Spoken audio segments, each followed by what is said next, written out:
How you doing? 2027 United States Ryder Cup captain Jim Furyk joins us now at the 108th PGA Championship. Jim, you grew up not too far from here. What's it like to be home? Uh, Actually, really cool. I looked it up. I was born 11 miles from here, Chester County Hospital, and then raised about 90 minutes up Route 30 in Lancaster, Pennsylvania. So it's nice to be back, see some friends, familiar faces. But when I think about it, I mean, Philadelphia, this area has got some amazing golf courses. It was kind of a cool place to grow up. So many great old tracks, and obviously Aronimink is one of those. So it's going to be a great venue for this championship. And you've had some time to let this soak in now. When you think about your approach to bringing your team together, where do you start? I think I've said it about the players. I love this generation. I've had the honor to be their captain, their vice captain now for the last few years. I see the heart, the grit. Um, I just love these guys. And so when I look at my job, it's really to create a culture, a chemistry amongst them, and put them in positions where they can be really successful. And then I really look at our organization top to bottom and having really two sets of goals. First, short term, no secret. We want to be successful in Adair, right? We want to go over there and win on foreign soil, something we haven't done in a long time. And it's not going to be easy. We're going to have to scratch and claw. But I think, we have the talent to be able to do that. And then I really look at it from a long-term perspective. And I think something that we really need to improve on and get better at. I'd like to say we need to create a blueprint. We need to create more continuity for our players and for our future captains. And we really need to start making the Ryder Cup more of a priority each and every year, year in and year out, and focus on growing and evolving into the future. And so that's something that I really take seriously, and I think is at the top of the list starting months ago. That's great. Thanks, Jim. We'll open up for questions, starting right here on Mike A. Jim, Johnny McGonigal, Penn Live, Harrisburg Patriot News. You mentioned, the local ties. Does it bring back fond memories for you? How often do you get back to the area, whether it's Lancaster, Chester County, et cetera? Not as much as I would like to. My dad was a golf pro in this area at Westchester Country Club. Finally, I have two kids that have graduated from college, so I would like to get back to the area a lot more. I think raising the children the last 10 years or so has been tough to make the area, but I've got so many good friends in Lancaster. Would love to get back to play Lancaster Country Club, an old William Flynn. And I've always held, when I traveled the world, I mean, that was the course for me because it was in my hometown. And so I held that standard of Lancaster Country Club to everything. And now being involved a little bit in some golf course design and such, it's, I think back to how fortunate I was to kind of grow up in this area. I mean, there's just so many great golf courses. And one of my favorites is right down the road, Rolling Green. Go over here to Bob on B. Hey, Jim, you mentioned a second ago about putting in place a blueprint for the future.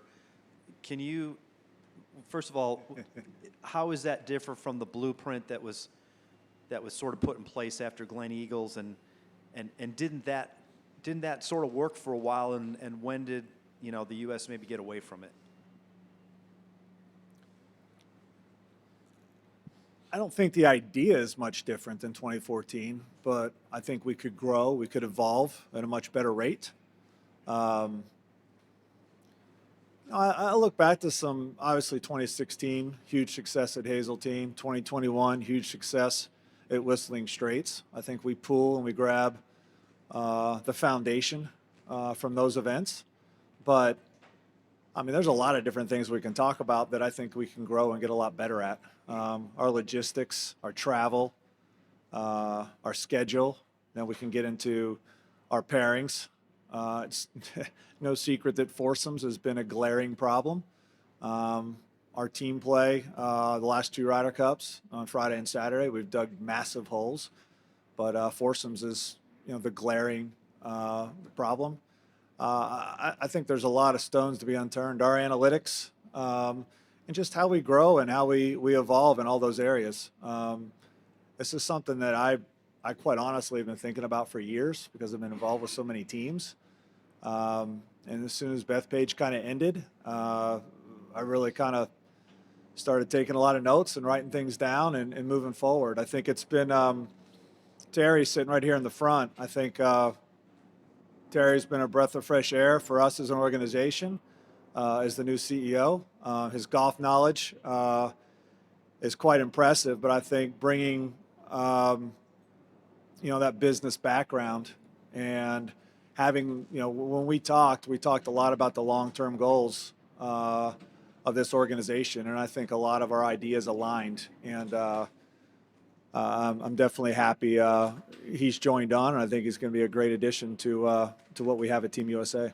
And just to follow real quick, when were you approached, and were you surprised that you were approached, or did you go to them and say, I'm interested?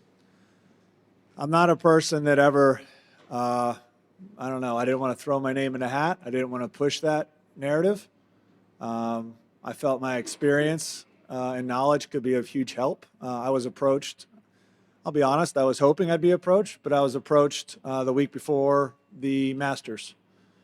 And I met with Terry and PGA of America during the Masters week and accepted the job.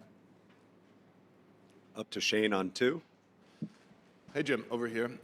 You mentioned analytics. From the outside and from what little I know, it seems like this is a huge area of focus for Europe and has been for a long time. They have Eduardo Molinari. And also it seems like it's something that is secondary to the U.S. team. You may correct me on that. Maybe I'm wrong. But it's not secondary, but that's okay.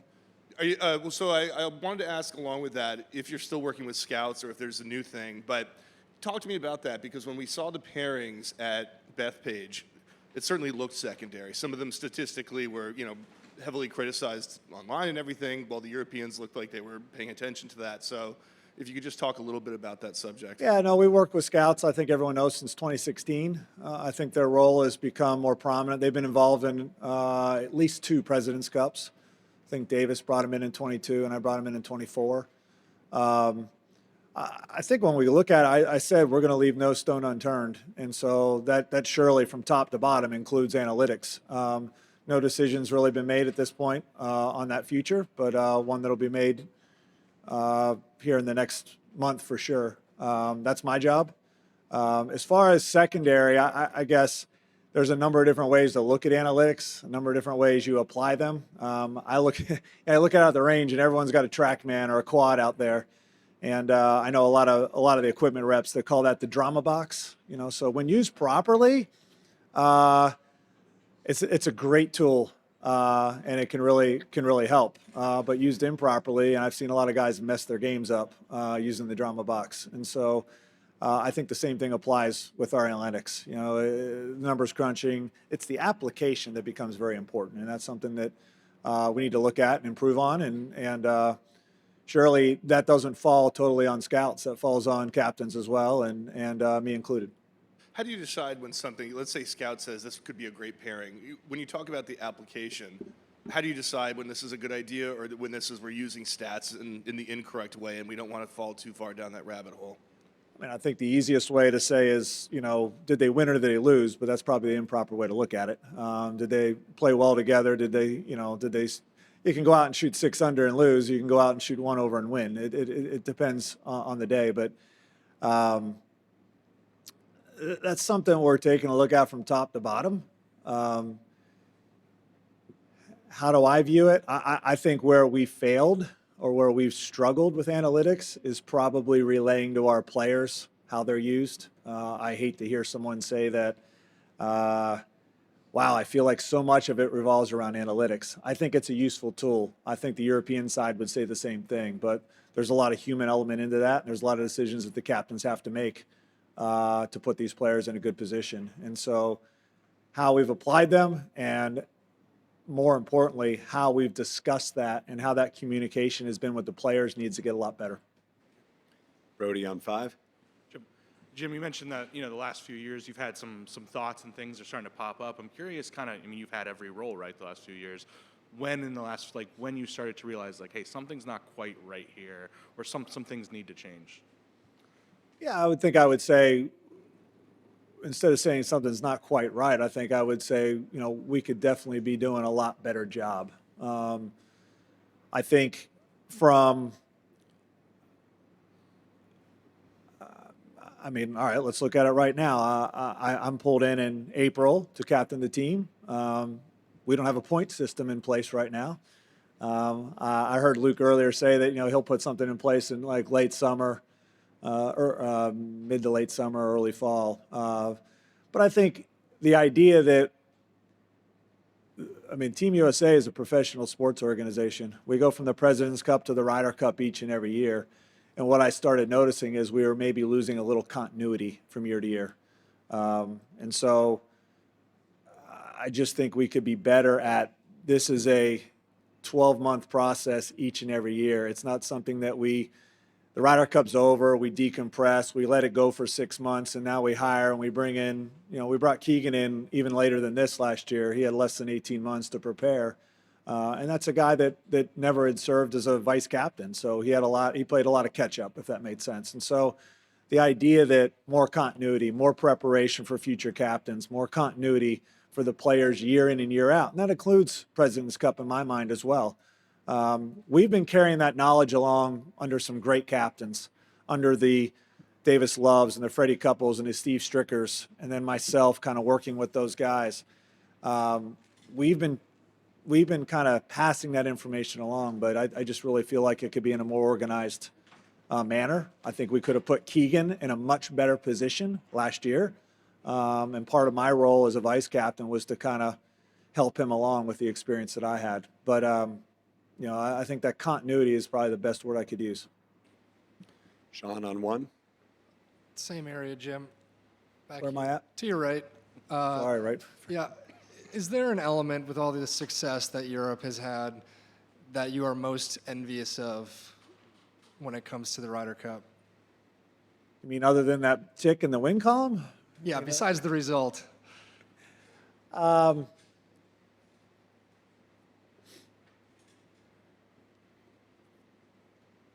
don't know if there's a way to measure. I mean, I guess, please ask that question again. Is there something that I'm envious of the Yeah, Europeans? maybe envious is not the right word, Right. but when you look at Europe, the structure of the organization, maybe you just answered it with Brody's question, but when you look at them, the results are good for them right now. What element of it really makes you want that element? I guess I'll tip my cap to obviously the results. I mean, that's there, but now let's go back to the 60s, 70s, 80s, where the big bad Americans, you know, dominated the Ryder Cup. We're looking at an event in the late 70s that was close to actually being defunct, which is almost hard to imagine right now, considering it may be the greatest event in all of golf. I think the Europeans, under some great leadership, the Bernhard Gallaghers, the Tony Jacklins, folks that served 2, 3, and 4 Ryder Cup captaincies in succession, I think did a really good job of putting a game plan in place. And although maybe they didn't have the depth or the talent at that time, when Seve and Jose Maria and Sandy and Bernhard, and let's go down the list of number 1 players in the world, when they came along and they were able to have some of the best players in the world and then some folks that could fill in, that game plan became very important. And they started to have success. And, you know, I don't think we were looking at it that way as an organization back then. Over to Mike A, please. Hi, Jim. Happy belated birthday. Thank you. Thank you. Yesterday. Yes. And I get to share it with you. It's amazing. Just wanted to ask you, did you have any interactions with Jay Sigel? He was a proud member here forever, and he unfortunately passed away last year, but how much would he have loved to have seen a major championship come to his beloved Aronimink? So I didn't have a lot of communication with Jay, probably not until he turned pro and was on the Champions Tour and was a winner there, where I maybe did some events alongside of him. I know that growing up in Eastern Pennsylvania, Jay was the ultimate amateur, you know, lifetime amateur, won U.S. amateurs. I always wanted a shot to play him in match play just because he was the elite standard of amateur golf here in Eastern Pennsylvania. Never really got that opportunity, but we did. I mentioned Rolling Green earlier. We did, I want to say, somewhere around my junior year of college, senior year of college. We finished 1-2 in the state open. He won the tournament at Rolling Green. I finished a shot back. So kind of, we didn't play in the same group, but nice duel. And, always admired his career and what he stood for in the game of golf. And I know Aronimik was special to him. Go over here to Mike B, Dave, and then Alex. Morning, Jim. Happy belated birthday. Thank you. Curious when you talk about making the Ryder Cup captaincy and the leadership more of an annual project, if you will. What does that agenda look like? Is it partnering more closely with the President's Cup captain? Are there other elements you have in mind? I think I have a number of different ideas. I think there's some great captains from the past. Most recently, we mentioned Zinger, we mentioned Davis Love, Steve Stricker, guys that had success, but I think also had amazing plans in place. I think we, look at some of the leaders on our team to improve, what we do and our communication skills. The idea of the President's Cup and the Ryder Cup, I think what we've always done very well as captains. When I was the President's Cup captain, I was bringing on the next Ryder Cup captain as an assistant. I wanted him in that room. I think we've always done a really good job of including the next so that they were in the room and they could grow upon the previous year. I realize the events are different, but they do have a lot of similarities and a lot of the same similar players. So, having Sneds in my room last year, I believe was really key. It's going to help him out a lot this year at Medina. I will, do my best to include the next President's Cup captain and make sure that he's well prepared as well, because I want, the guys that make these teams each and every year to have that continuity, to have that symmetry, so they're not playing with a different offensive coordinator every year, if that makes sense. We do the best we can. But as far as long term, we've got a lot of work to do. And again, I think have a lot of great ideas. I think there's a lot we can learn from outside of our sport as well, whether that's other professional sports organizations, businessmen, CEOs. There's a lot of team building and a lot of structural organization that we can work on. Alex? Yeah, with the exception of maybe Sunday at Bethpage. We're not going to include that one now? No. There's not been much scratching and clawing by American teams. Yeah. So can you explain how you're going to create that environment? Let's not put the result on the effort, I guess. I think they were scratching. I think they were clawing. I think they gave us 110%. Did we get the result we wanted? No. Did we play our best? No. And I think you could say our captains, did we put them in the best positions to be successful? Probably not. So, but go ahead, Alex. No, I'm just. Yeah. I mean, if that's the case, if our captains haven't been put in the best position,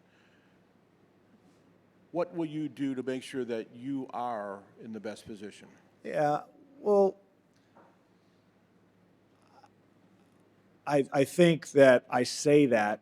I think we all need to kind of hop in. I mean, no one's going to go out there and say we had a hell of a game plan and they didn't execute. I think when you ask me about Paris, would you change anything? Of course I would. Hindsight's 20/20. We were doing our best to put them in the best possibility positions. They were trying their best to play their best golf. The result will tell you that we weren't happy, but I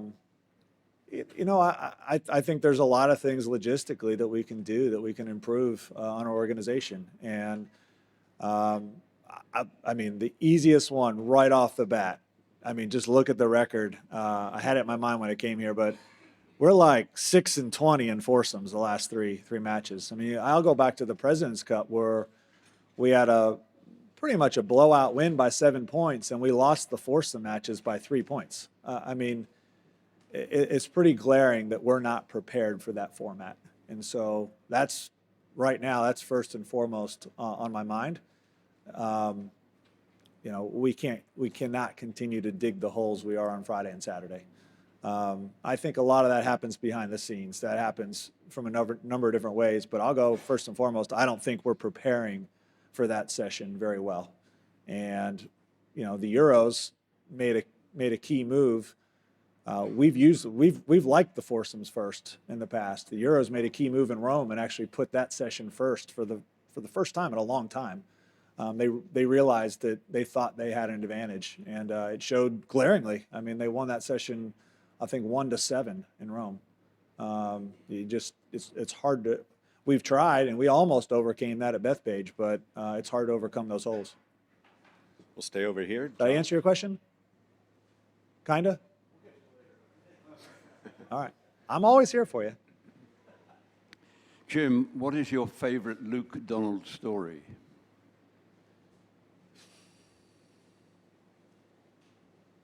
I mean, I would say that Luke and I we've been friendly over the years. I definitely competed a lot against him. I would say, probably I would say, tipping the cap. He spent quite a while at number one in the world, I believe, which I think is it's something that's very difficult to do, and not many people get to that realm. And again, I think he obviously has gained the respect of his players and put in that role now for the third time. So I tip my cap. They've had a lot of success, and I think he's been able to grow and evolve. What Team Europe has been. They've been successful for a long time, but he's been able to grow and evolve with that as well. So just tip my cap to him. Tom, go ahead. Hey, Jim, as the Europeans have been lauded for it seems like the camaraderie, and I know that looks different when you win and you lose. Sure does. But is that part of, they just seem to, they're bonded, I guess. It seems that is that part of the agenda, and how do you, once you guys start coming together, how do you do that? How do you create that camaraderie and bonding? Yeah, I go back to 08. So, I looked at the Ryder Cup, 97, 99. I kind of, even when we won in 99, we came from 4 down. So the long faces, the folks just looking stressed, the Europeans were having a lot more fun. Well, we're getting our tails kicked. The first time I really had that look was in 08 at Valhalla. And I remember hunching around the 18th green on Saturday night, and our team is loose. They're laughing, they're hugging. And I looked across the green at the Europeans, and they were tight. And I whispered to my wife, I go, oh my God, they look like us every other year. So truly, yes, the more you're winning, the more you have the momentum, the more free and the more loose you are, you're having more fun. I mean, when you're 4 points up. I'm going to tell you, to say that our team doesn't bond, or that we don't get along, or it's just not the same, I'm just not buying in. I think it's a low-hanging fruit. It's an easy way to describe why a talented team didn't get the W. I've said it, and I'm going to continue to say it. I don't buy it. I've been in that team room. I've seen the joy. I saw 21, the cigars, the hugs, the beers, you name it. I've also seen the tears, and I've seen guys and what it really means to them to be a Ryder Cup player. And I know how special it was for me to play in the Ryder Cup. It's my favorite event. So I don't buy that, but I think it's an easy way to figure out why we haven't been successful, but it's not the right way. Over to A, starting with Juan. So a couple of connected things. Since 2018, the Europeans have been able to have build, rebuild, or redesign golf courses for the Ryder Cup. How much of an advantage is that? And it looks like it's going to happen in Ireland too, no? So how much of an advantage is that, and how do you reduce that advantage? Home course advantage should be, it's one of the most interesting and amazing things about the Ryder Cup. We don't see that in golf hardly at all. And so, you got the home fans. We know the Irish fans will be amazing. And it's an international event as well. The European fans are amazing. Very organized. I think it comes from kind of soccer and the chants and the songs. Even when they come to the United States, their 3,000 can make a lot of noise because of the organization. So we know what we're getting into. And yes, Eduardo, Luke, they'll be looking at it their manner. They'll be trying to do anything they can to kind of tip the scales and give their team a slight advantage. So we know what we're up against. It won't be easy. And when I look at the players, so we've got a lot of talented players, but I also get 6 picks, and I'm going to pick the toughest, the grittiest, the ones that I know will thrive in an away match, that love a partisan crowd and not being. I love that. It's fun being at home. It's fun having the USA chance, but man, there's something about it. I got to chill down my spine every time I got to fly to Europe and play in front of a crowd that was rooting against me. I thought it was great. So in connection with that, how much do you know about Ireland? And how much do you feel comfortable going to Ireland? And do you have a personal connection with Ireland? Well, the people are wonderful. I think some of the friendliest in the world. When I traveled to Open Championships, I always made it a point to go play links golf beforehand. I tried to arrive early, tried to get accustomed to the time change. I went to Ireland and Scotland a lot, both countries, amazing. You know, you walk into a pub and they hear an American accent, you've got 20 friends immediately, sometimes 20 pints, but you get 20 friends immediately. I think the world of JP McManus, the gentleman that owns Adair Manor. He knows that I'm going to be there shortly. I'm headed over in about 10 days. I've already been inviting to see Limerick. I'm imagining it's a hurling match or a hurling game. Someone's got to help me out. Hurling match. So invited to a hurling match. So JP is a wonderful man and has hosted my family before. I realize he probably won't be rooting for us, but I know he's a gentleman and welcoming. So I think it's a wonderful country. I think anyone around the world would say that, and a very proud group of folks. And I'm actually really interested in learning a little bit more about the Celtic sports. I've talked to Patty about it a little bit, and kind of a country that has their own identity and own sporting world is pretty cool. Go ahead. Jim, Pat Gallen from CBS and Westchester University alum. All right. Yeah, non-Ryder Cup question for you, but a lot of the spectators that will be out here this week are diehard Philly sports fans. From afar, what do you think of the passion of the Philadelphia sports fan and how they show up to major events like this? Well, I got to be careful because I'm from this area. Everyone knows that I do root for the Sixers. Tough series. Probably expended a lot of energy winning the first series. But everyone knows I'm a Steeler fan. I'm a Pirate fan. I'm a Penguin fan. I know that hurts. I will say that obviously very passionate. I grew up in the area where all my friends were Philly fans. Then when they're playing well, when the Phillies are winning the World Series, they're showing up in droves. When they're playing bad and they're still showing up in droves, but they're just going to let you know that, you're not playing so well. You're going to hear some boos. You're going to hear some rough times, but you got to give them credit because they're passionate either way. And they do love their city and they do love their sports teams. Over here, Adam on B. Jim, did you have a chance to talk to Tiger about the role either before or after the crash? And do you anticipate him having a role with your team? Yeah, we haven't spoken yet. I think out of kind of courtesy and for him, his family, and I know, maybe a road to health, I haven't reached out, but I will. Definitely, we'll see where that role may fall. And in the past, I think he's kind of taken a back seat and kind of maybe served as an advice for Keegan and such. And I'll tell you, I enjoyed serving, and I use that word serving, as a vice captain with him a number of times. I think he brought a lot to the team room and a lot of knowledge and a lot of experience. You said there's a lot of work to do and that past captains maybe haven't been put in the best place. Whose fault is that? I don't think you're picking out like a specific, or I'm not going to point a finger at anyone. I mean,